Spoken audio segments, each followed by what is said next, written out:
Okay, hello Econ 160 class. This Thursday, I am at a conference, and so I will not be able to do the normal discussion section that we have scheduled. In lieu of that, what I'll be doing is recording this video discussion section. And so we're going to work through some problems related to Chapter 12, the cost of production. I'm going to be doing this in one take with no edits. So please forgive me if I misspeak, and if you have any questions, definitely feel free to reach out to me by email or in office hours or in class the following week. So let's do a quick review. So this chapter was all about the cost of production, and the first thing we started with was talking about the different types of costs, right? So we talked about how companies or firms, they have different types of costs, and there were labor costs, capital costs, materials costs, energy costs, and purchase service costs. And so let's define each of these as a review and give some examples of each. So the first, of course, is labor cost. And a labor cost is basically the cost you pay for any sort of human effort or human resource that you use in your business operations. And so what's an example of that? Well, let's do all of our examples, let's say, from the perspective of a auto repair business, right? So your labor costs here could be a number of different things. They could be your auto mechanics. So if you're running an auto repair business, you hire some mechanics to work on the cars.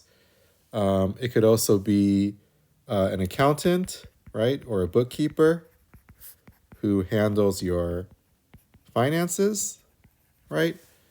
And you might even hire some office workers to handle the scheduling and payments and other things like that. So these are all examples of labor costs for an auto repair business. So now let's talk about capital costs. So capital costs are, well, first of all, what is capital? Capital is, the best way to think of it is something that is durable and can be reused and is used in the production process, right? So think machinery, but also things like software or even land, right? Buildings and things like that. So for an auto repair business, the capital that they use would be things like their repair equipment, right? Screwdrivers, jacks, torches, whatnot, right?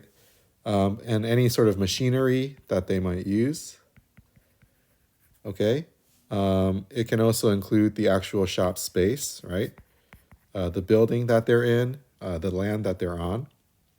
Okay, so these are examples of capital costs.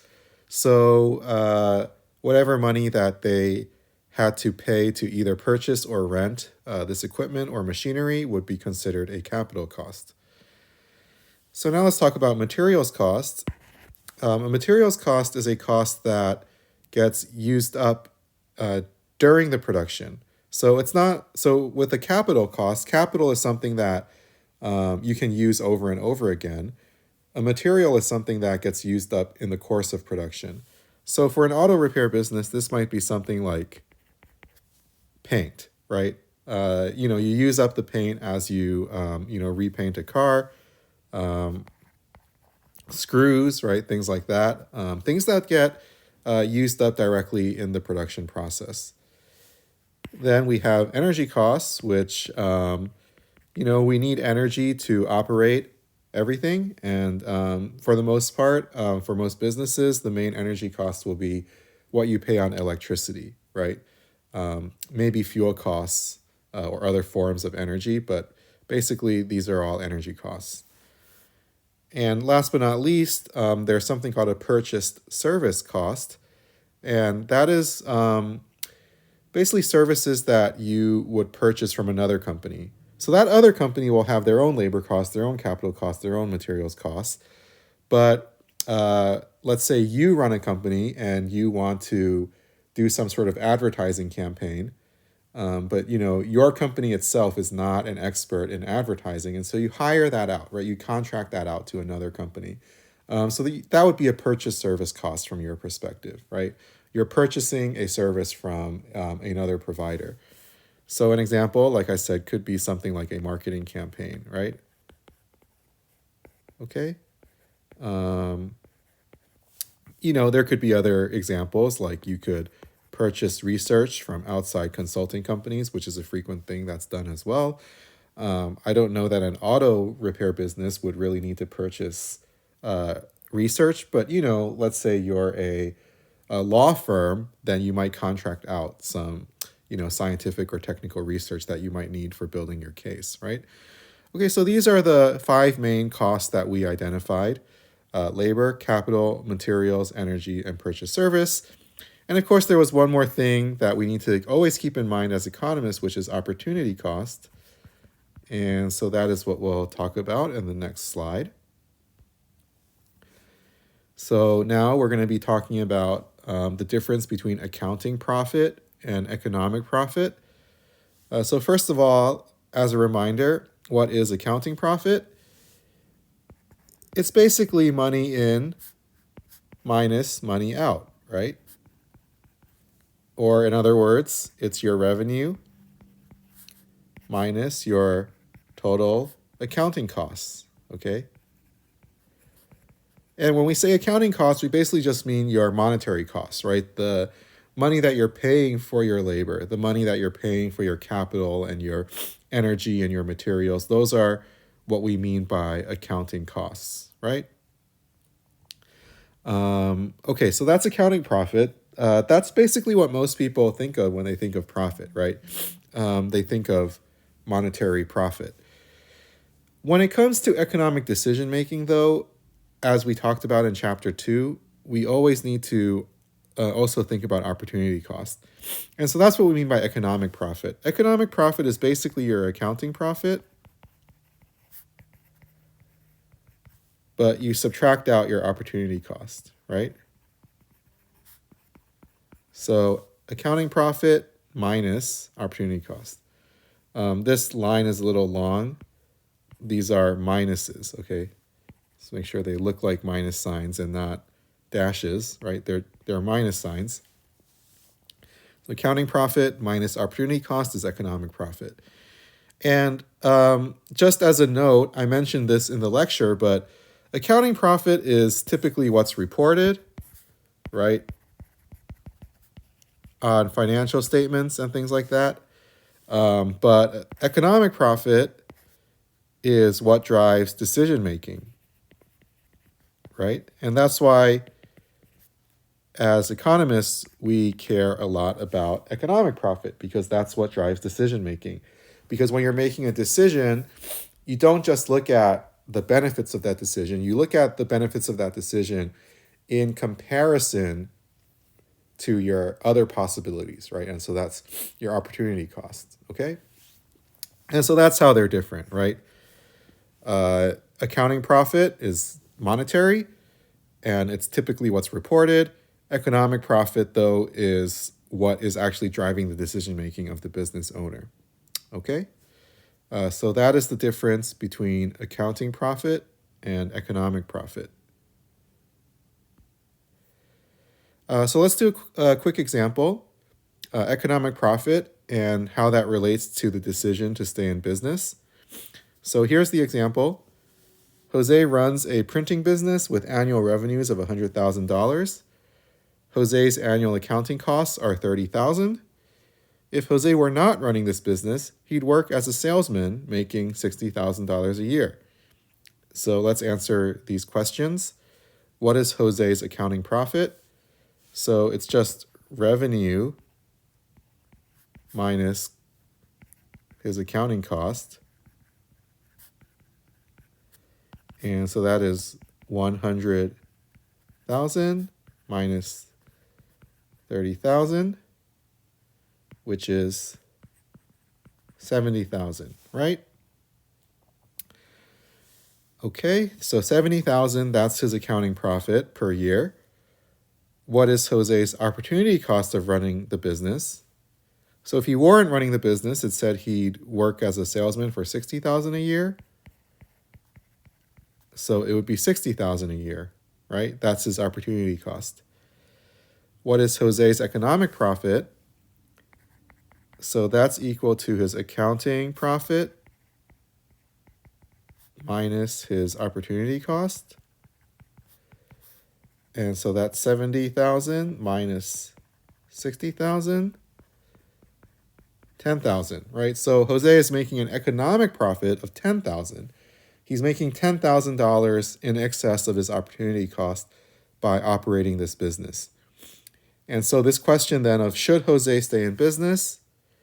The answer is yes, because he is doing better than his opportunity cost, right? He's doing better than the value of his best alternative option. What if he could work as a sales manager for 90,000? Okay, then his economic profit actually becomes 70,000 minus 90,000, right? Because his opportunity cost went up. And that's negative 20,000. Okay, so if he could work at a better job, right, a sales manager for 90,000, then all of a sudden his printing business doesn't make a profit in excess of his opportunity cost anymore. And in fact, he should quit the business, right? And then work as the sales manager instead. Okay. Now, of course, this is a very simplified example, and we're kind of not taking into account certain possibilities like the potential for growth, right? There might be different potential for growth depending on if you're running your own business or working as a sales manager, and that could depend on a lot of things, right? We're also not factoring in necessarily his sort of any psychological benefits or costs to running his own business versus being an employee. But, you could factor all these in, right? So if you were to take the example further, you'd then factor in the potential for growth and the psychological factors and factor them into the appropriate places, right? Into the opportunity cost, into the economic profit, and then that is what will ultimately drive decision making. Okay, so this is how economic profit drives decision making. All right, so let's keep going. Let's keep talking about different kinds of costs. So we talked about different types of cost in terms of like what the costs are being used for in the production process. But now we're going to talk about a different way of looking at costs, which is whether they're fixed or variable. Now, fixed or variable is really about the how easy it is to adjust or not adjust the cost, right?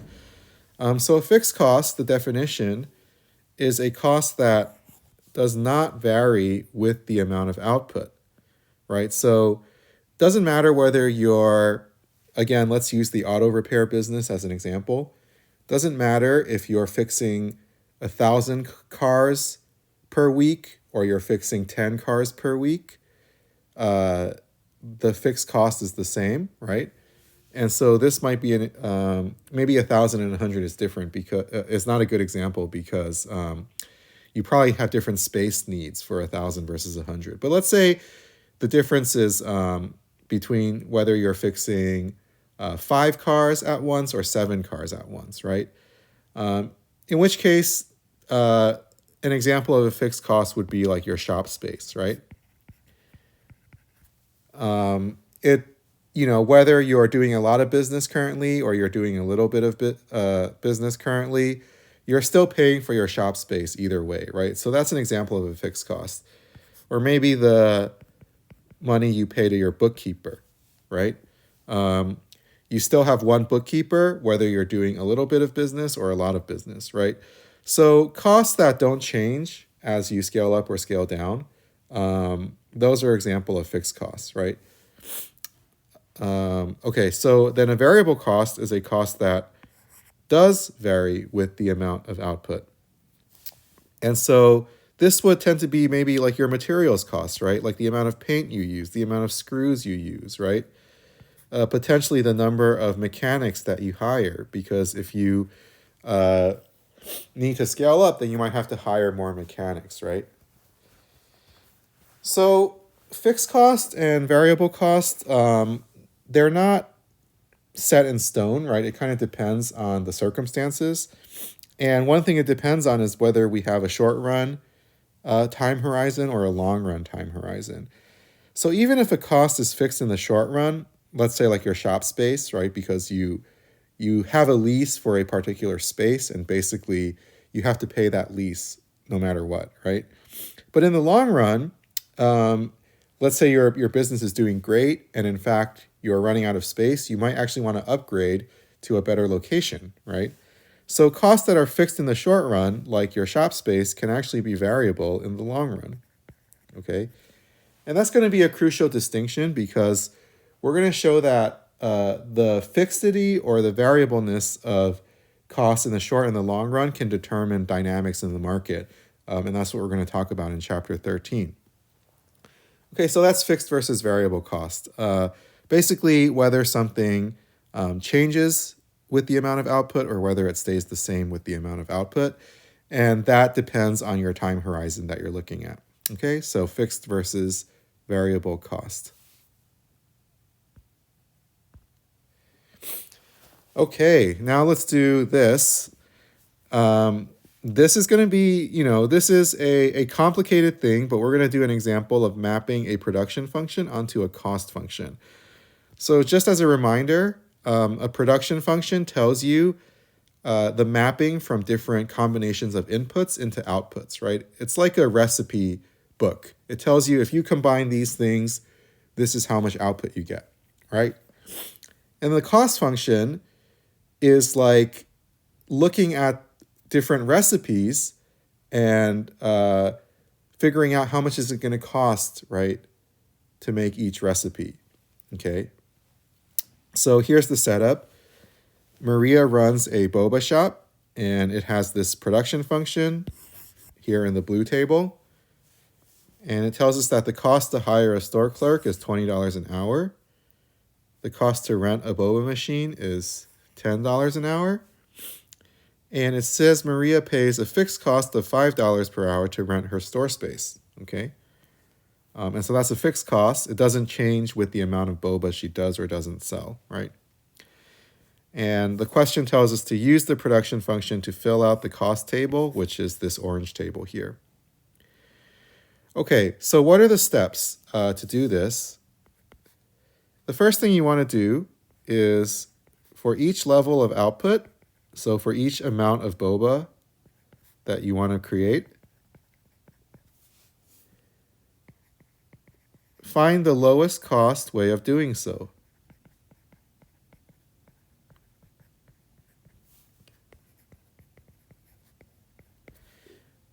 Right? Because that's important, right? Businesses want to choose the lowest cost way of producing their output, right? And there's often many different ways to produce the same amount of output. Ideally, you want to choose the lowest cost way, right? And so we do that by looking at the production function, right? So, okay, so for each level of output, find the lowest cost way of producing that output. So let's start with a boba output of 0. What are the different ways that you can do that? On the production function table, it shows there's only one way of doing that, which is 0 boba machines and 0 clerks. Okay? So the variable cost is 0, right? We're not hiring any clerks and we're not renting any boba machines. Of course, there's still a fixed cost, right, of 5. Okay, let's just fill out the variable and the fixed cost first, and then we'll do the total cost and ATC and AVC and whatnot. Okay, so what if we want to produce a boba output of 1? Let's see, let's look at our production function table. There's 2 ways of doing it, here and here. Okay, and so let's create another column on this table called cost, right? Of course, if 0, then it's 0. But okay, let's say we're here and we want to make 1 output of boba by hiring 1 clerk and renting one boba machine. So how much does that cost per hour to have one clerk and one boba machine? A clerk is $20 an hour. A boba machine is $10 an hour. And so we have one clerk and one boba machine. So our cost is $30 an hour here, right?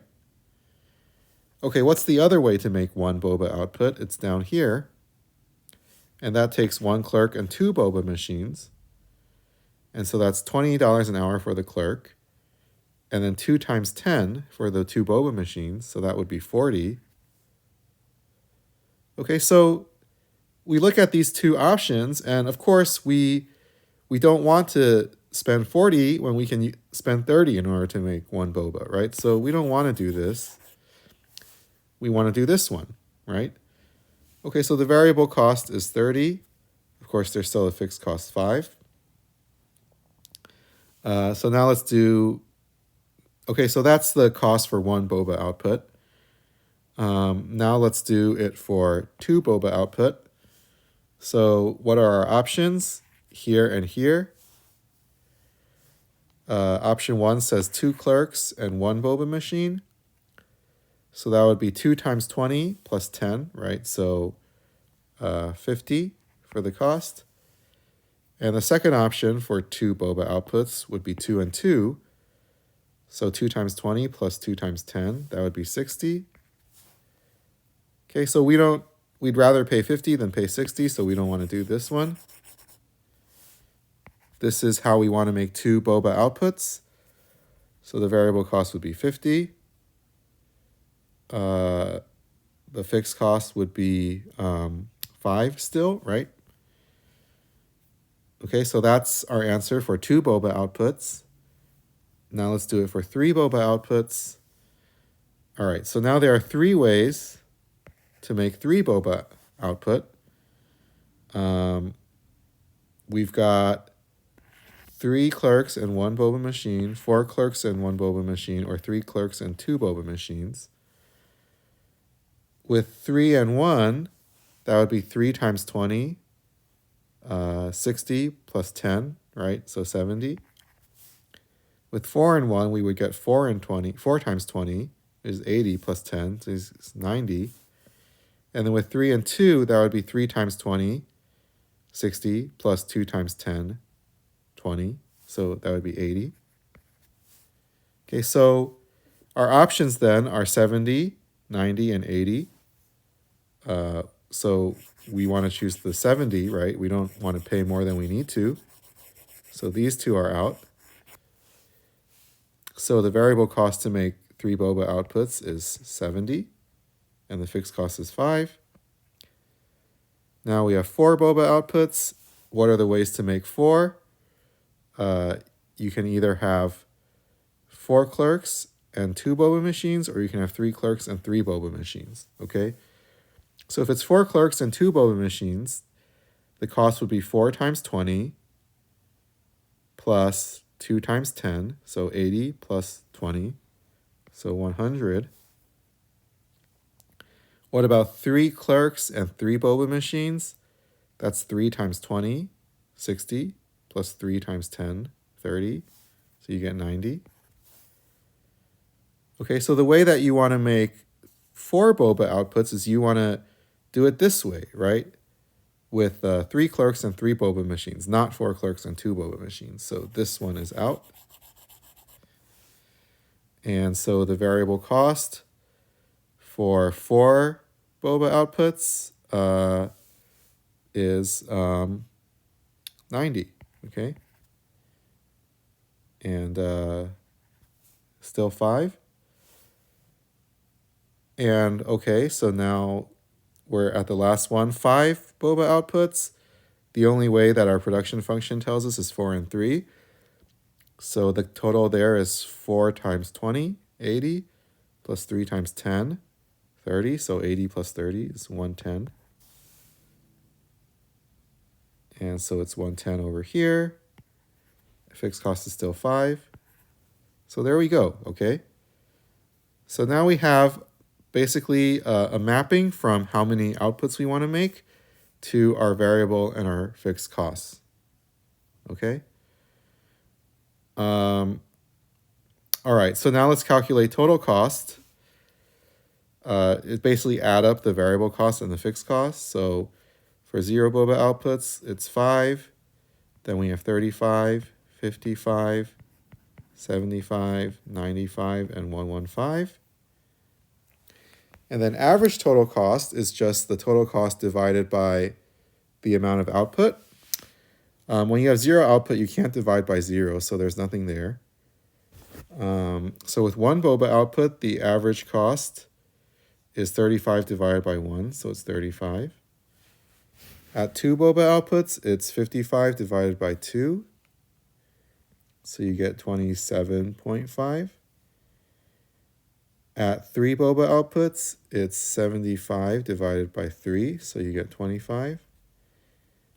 At 4 boba outputs, 95 divided by 4, 23.75. And 5 boba outputs, 115 divided by 5, 23. Okay? And then the average variable cost is simply the number of simply the variable cost divided by the number of outputs. So with 1, it's 30. With 2 bobas, it's 50 divided by 2, so 25. With 3 boba outputs, it's 70 divided by 3, 23.33. With 4 boba outputs, it's 90 divided by 4, so 22.5. And with 5 boba outputs, it's 110 divided by 5, 22. Okay? And last but not least, let's do the marginal cost. Remember, marginal cost is the additional cost to each unit. So as we're going from 0 to 1, you can see that the first boba output adds 30 to the cost, right? We're going from 5 to 30. So marginal cost is 30. Then we're going from 35 to 55, so it's 20, right? An additional 20 cost. 55 to 75, 20. 75 to 95, 20. 95 to 115, 20 again. Okay? So it just worked out that way, that it was pretty constant in terms of the marginal cost, except that first unit. Okay? But yeah, this just shows you how to go from the production function to a cost function, right? A cost function which maps quantity to cost. It's a lot of, busy work here. Of course, in real life, companies will be using things like spreadsheets and software to calculate these things.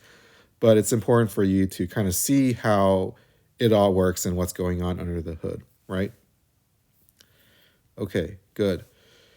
All right, so let's move on. Now let's do some examples on how to read and use cost curves.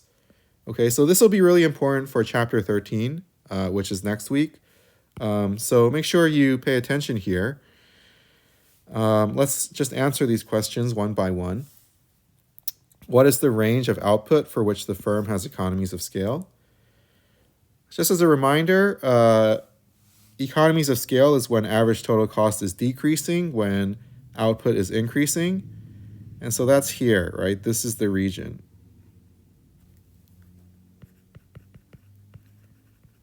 Right? This is the region where ATC is declining as output increases. So this region is what we call economies of scale. And so what is that range of outputs? It's from 0 to 6,000, right? So Q, quantity being less than 6,000 is when we have economies of scale. What is the range of output when we have diseconomies of scale? So diseconomies of scale are when, as your output increases, your average total cost is increasing. And so that would be here, right? You can see average total cost is going up in this region, right? This is where ATC is increasing. And so this is where we call it diseconomies of scale.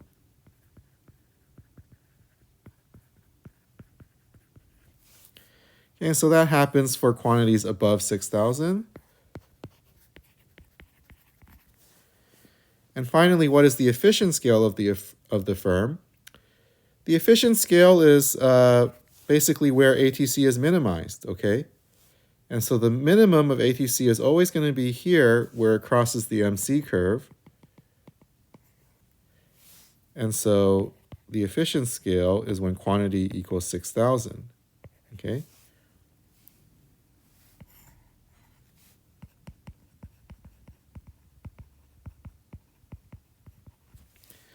Okay, so remember, economies of scale is when average total costs are declining as you produce more. Diseconomies of scale is when average total cost is increasing when you produce more. And efficient scale is when your firm has reached its minimum average total cost, okay? All right, so we're going to keep going with the same cost curve. What is the range of prices above which the firm makes positive profits? So as long as the price is above the minimum of the average total cost curve, the firm is going to be able to make profits, okay? And we kind of gave you the reasoning during the lecture on Tuesday. So the answer here is that if the price is above the minimum, right, of the ATC, which is 20, then the firm can make positive profits. What is the range of prices where the firm makes a loss, right, which means a negative profit, but it still continues to operate in the short run? So remember, the firm will continue to operate as long as it can cover its variable costs, right? The idea here is that fixed costs are fixed. Like they have to pay it regardless, right? Think of it like the lease, right? You have to pay it regardless, so it doesn't factor into your temporary short-run decision making. As long as you can cover your variable costs, you'll keep operating. And so that would be above 15 and below 20. So if P is in between 15 and 20, the firm will make a loss but still operate, in the short run anyway. And what is the range of prices below which the firm will stop operating even in the short run? It's when P is less than 15, okay? Then they can't even cover their variable costs, all right?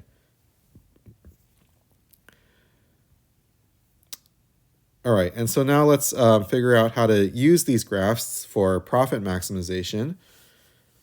Suppose the market price of the firm's product is 30.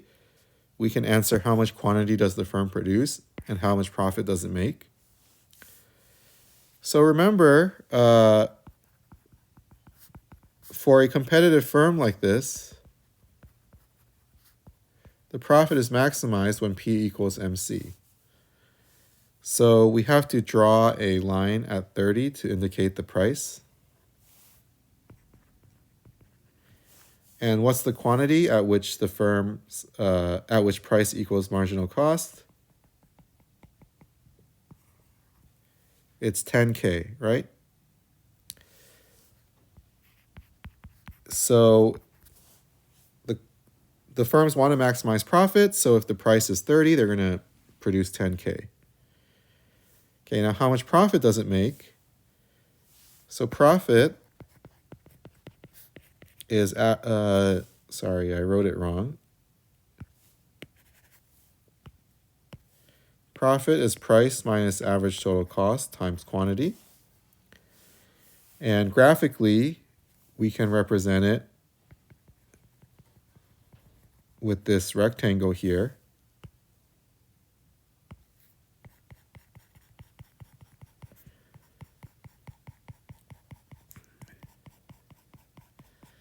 Right, this rectangle has a height of P minus ATC, and it has a length of the quantity, right? So that's representative of the profit.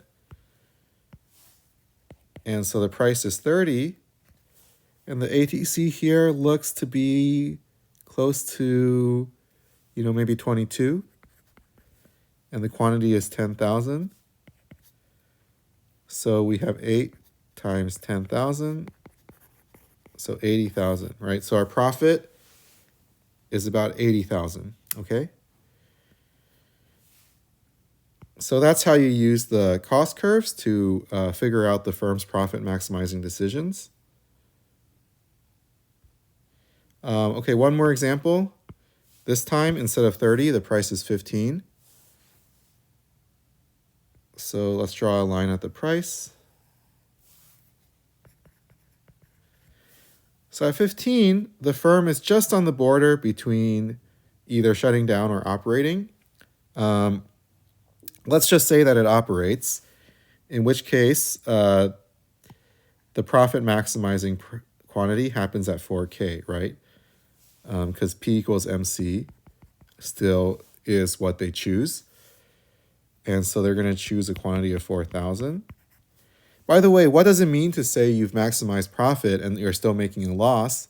It basically means that you've minimized your losses, right? Maximizing profit when you're making a loss basically means you've minimized your losses, okay, by operating at an output level of 4,000, okay?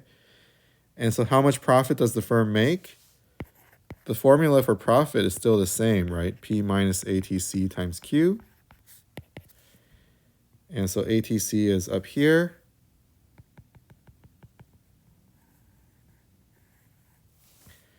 And so the profit, but this time it's really a loss, is this rectangle.